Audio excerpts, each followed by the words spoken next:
서울 마포구에서 가구 공방을 운영 중인 황모 씨. 황 씨의 공방으로 지난달 28일 경찰들이 찾아왔습니다. 2주 전 공방에 붙여둔 1차 민중 총궐기 안내 포스터가 문제였습니다.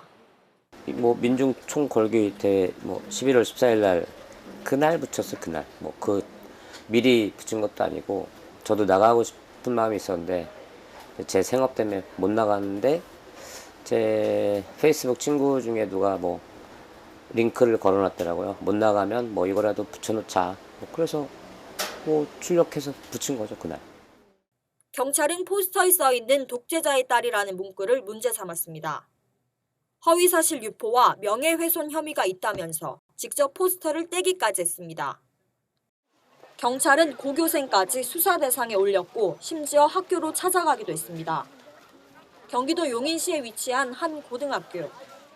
이 학교 학생인 김한율 씨는 경찰이 학교로 자신을 찾아왔다는 소식을 뒤늦게 전해 들었습니다.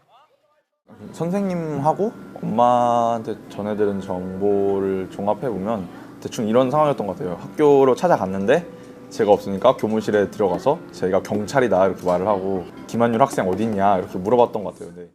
경찰이 김 씨를 찾아간 이유는 지난달 열린 1차 민중 총궐기에 참여했기 때문이었습니다. 김 씨를 수사하는 과정에서 경찰은 출석 요구서를 보내지 않는 등 관련 절차도 지키지 않았습니다. 그러니까 피의자나 참고인이 동의하는 성사는 어떤 수사로 가능하죠, 사실은. 그러나 이제 이와 같이 그 피의자의 집을 방문해서 그 사실을 제3자한테 알려준다는 할지 행적을 물어본다는 할지 하는 것은 좀 수사해 보면 이탈할 수사 볼 수 있고, 통상 이제까지의 집회 시위자들에 대한 수사 같은 경우는 보통 체증으로 되어 있는 것을 소환 조사를 통해서 확인하는 절차로만 거쳤던 거죠.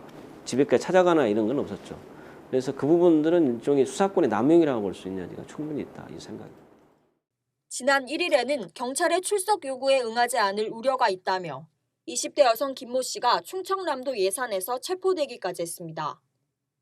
1차 민중 총궐기 이후 이뤄지는 경찰의 이러한 수사가 기존과는 차이가 크다고 전문가들은 지적합니다. 수사권 남용이라는 지적을 받으면서까지 경찰이 이런 식의 수사를 감행하는 이유는 무엇일까?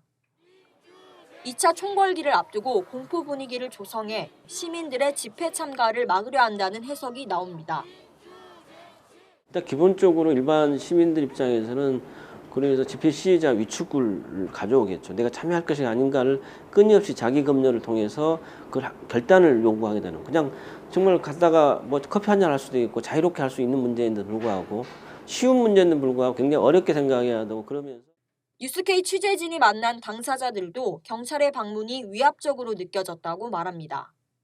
어리고 만만한 청소년이고 부모의 통제 아래 놓여있다고 생각하고 협박하러 온 거죠. 얘네를 다시는 이런 데 참가하지 못하게 만들 수도 있을 거라는 그런 심리가 있었을 거라고 봐요. 이런 거 한마디 하거나 게시물 하나 붙였다고 생업에 지장이 생겨버리면 누구나 다 움츠려들겠죠. 단체들에 대해서는 압수수색이라는 강공책으로 참가 의지를 꺾으려 하고 있습니다. 지난달 21일 민주노총 본부를 압수수색한 데 이어 27일에는 민주노총 경기도 본부를, 이어 지난 2일에는 민주노총 산하 플랜트 건설 노조 지방지회 4곳을 압수수색했습니다. 경찰의 무리한 대응이 참가 의지를 위축시킬지 오히려 자극할지 2차 총궐기 규모가 주목됩니다.